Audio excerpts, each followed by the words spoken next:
Let's compare the Instax SQ6 versus the Instax Mini 70.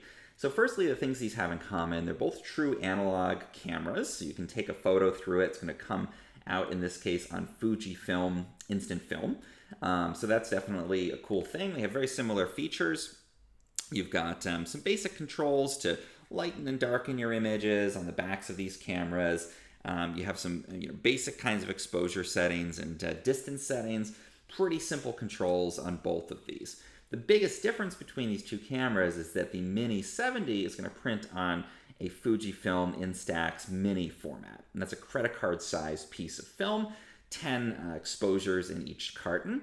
And the Instax SQ6, on the other hand, is going to print on a square Instax film format. So it's a little bit bigger of a print, but the biggest difference is that this is at a kind of rectangle, like credit card size, and with the SQ6, it's going to be a traditional square print.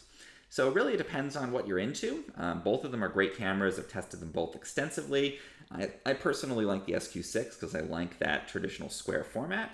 But I think it really comes down to, in this case, do you want the square or do you want those smaller credit card size photos that are a little easier to store away? If you like the square format like me, go with the SQ6. If you want the smaller credit card size, you can give away to people as a little gift or put in your own wallet, and then go with the Instax Mini 70 here.